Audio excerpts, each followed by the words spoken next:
Alhamdulillahilladzi afdalana bis-shalah wa ya'muruna bil 'amali shalihi wat ta'ah walladzi nastahdi fi kulli al-umuri wal mazlamah.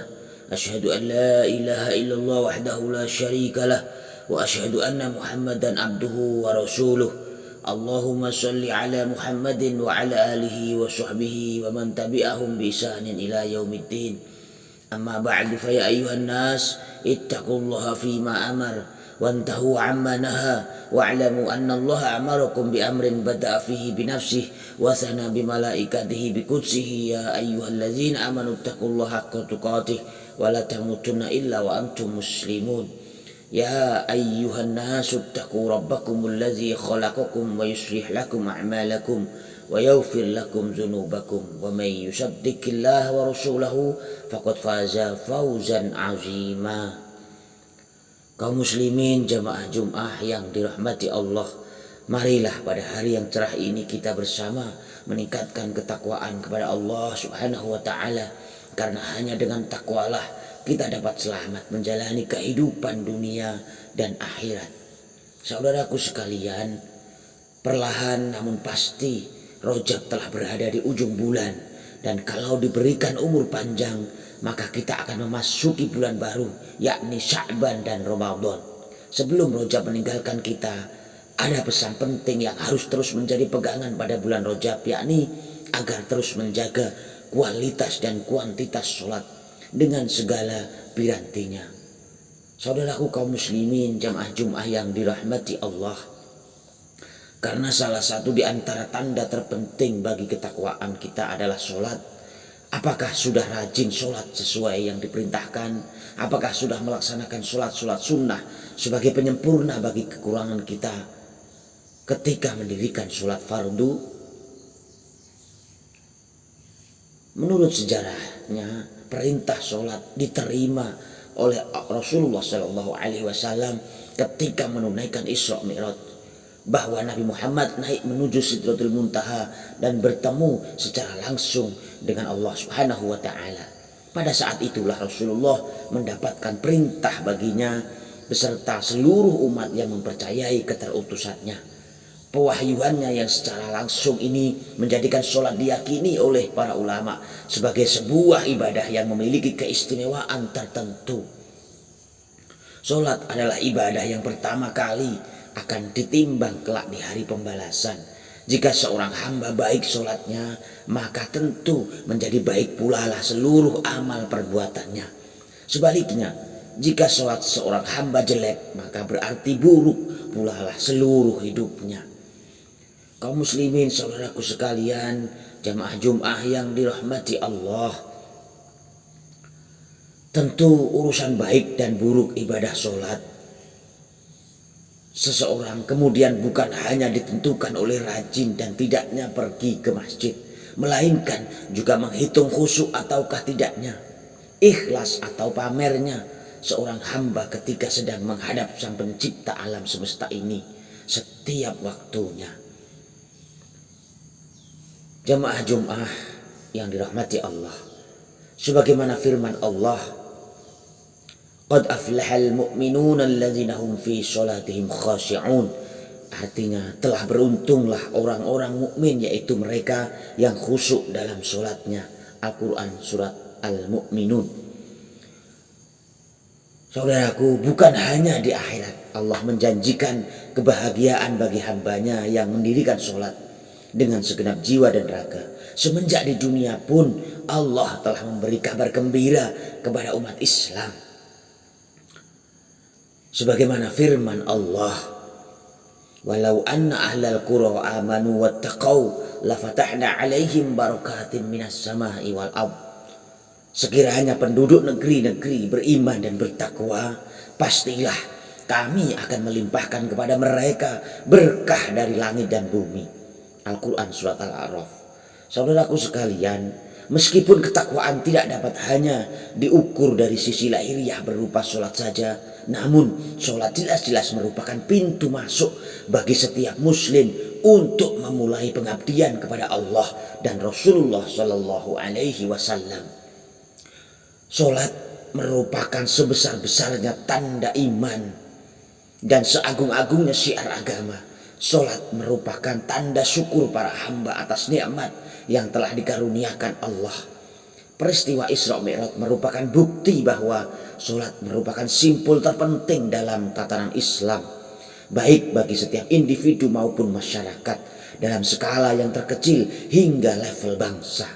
Kaum muslimin jamaah Jum'ah yang dirahmati Allah, sebegitu pentingnya maka layaklah Allah mewahyukan langsung kepada Rasulullah tanpa melalui perantara. Salat mempunyai kedudukan yang tak dapat ditandingi oleh ibadah yang lain. Ada banyak kutipan ayat Al-Quran mengenai keutamaan salat. Wa'mur ahlaka bis-sholati wastabir 'alaiha la nas'aluka rizqan nahnu narzuquka wal 'aqibatu littaqwa. Dan perintahkanlah kepada keluargamu untuk mendirikan sholat dan bersabarlah kamu dalam mengerjakannya. Kamu tidak meminta rezeki, kami tidak meminta rezeki kepadamu. Kamilah yang memberi rezeki kepadamu. Dan akibat yang baik itu adalah bagi orang yang bertakwa. Al-Quran Surat Toha. Kaum muslimin jamaah Jum'ah, sholat sangat bermanfaat bagi kehidupan umat Islam, baik secara individual maupun kemasyarakatan.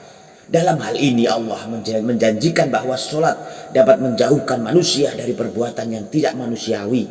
Firman Allah sebagai berikut, wa aqimis sholata inna sholata tanha 'anil fahsya'i wal munkar wa la dzikrullahi wallahu ya'lamu ma tasna'un.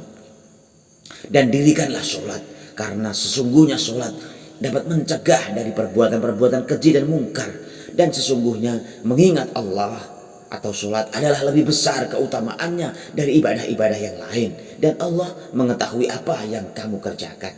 Al-Quran Surat Al-Ankabut. Saudaraku sekalian jamaah Jum'ah yang dimuliakan Allah, ayat ini merupakan peringatan dari Allah bahwa sholat merupakan elemen terpenting dalam pembentukan pribadi muslim, termasuk dalam pembentukan karakter bangsa. Jika saja seluruh penduduk bangsa rajin melaksanakan sholat dengan semestinya, tentu Allah akan mencurahkan karunia-Nya kepada kita semua. Bukan besar kecil atau indah dan gemerlapnya sebuah masjid yang menjadi tolak ukur religiusitas sebuah masyarakat, melainkan banyak atau sedikitnya jamaah yang mendirikan sholat ketika waktu-waktu azan dikumandangkan. Kaum muslimin yang dimuliakan Allah, karena sholat sebagai sebuah keharusan bagi setiap individu muslim merupakan salah satu pertanda paling mudah dijadikan standar untuk mengukur sejauh mana seseorang memiliki ketakwaan kepada Allah Subhanahu wa Ta'ala.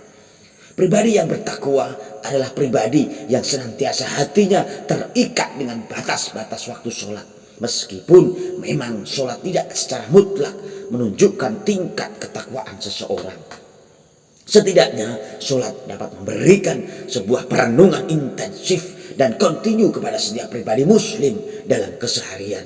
Ketika seorang muslim sedang berada dalam posisi yang mengakibatkan ia memiliki kecenderungan atau peluang lebih besar untuk berbuat dosa, maka ia akan dapat mengingat sholatnya. Buat apakah rajin-rajin sholat jika masih selalu menjalankan kebiasaan buruk? Tentu saja dalam hal ini sholat adalah sebuah sarana spiritual yang cukup penting untuk meredam kekejian atau kemungkaran yang akan dijalaninya. Sholat dapat berfungsi sebagai kontrol diri setiap saat bagi setiap perilaku individu muslim. Maka demikian pun sholat dapat berfungsi sebagai kontrol sosiologi masyarakat. Kaum muslimin, jika sebuah komunitas masyarakat memiliki masjid yang selalu penuh oleh jamaah di setiap waktu-waktu sholat, tentu ini mencerminkan kondisi lingkungan yang religius. Biasanya secara otomatis kegiatan-kegiatan massal yang berbau kemungkaran akan berkurang. Hal ini tentu sangat berbeda dengan lingkungan masyarakat yang masjidnya hanya penuh ketika hari raya saja. Dari sini sholat dapat kita jadikan sebuah pola dalam memperjuangkan peningkatan moral masyarakat. Memakmurkan masjid dengan sholat berjamaah merupakan program yang efektif untuk meredam gejolak negatif masyarakat. Jika kita mampu memakmurkan masjid dengan sholat berjamaah, kedamaian dan lingkungan kondusif pasti terkondisikan dengan sendirinya. Kaum muslimin yang dimuliakan Allah, maka marilah kita bersama meningkatkan ketakwaan dan membangun masyarakat yang islami dan bermoral mulia. berakhlakul karimah dan berkerukunan serta berkesatuan melalui penggalakan sholat berjamaah di masjid, musola maupun di kantor dan dimanapun tempat yang selayaknya kita mengagungkan asma-asma Allah Subhanahu wa ta'ala. Marilah bersama kita tegakkan agama Allah agar meraih keselamatan dan kesejahteraan di sepanjang usia umat manusia. Semoga kita semua senantiasa mendapatkan hidayah dan inayah Allah Subhanahu wa ta'ala. Yang sakit semoga disembuhkan, yang berselisih semoga Allah berikan kedamaian. Barakallahu li wa lakum fil Qur'anil azim wa nafa'ani wa iyyakum bima fihi minal ayati waz zikril hakim wa taqabbalallahu minni wa minkum tilawatahu innahu huwas samiul alim. Wa astaghfirullah li wa lakum aqulu qawli hadza wa astaghfirullahal azim li wa lakum wa lisairil muslimin wal muslimat wal mu'minin wal mu'minat al ahya'i minhum wal amwat fa astaghfiruhu innahu wal ghafurur rahim.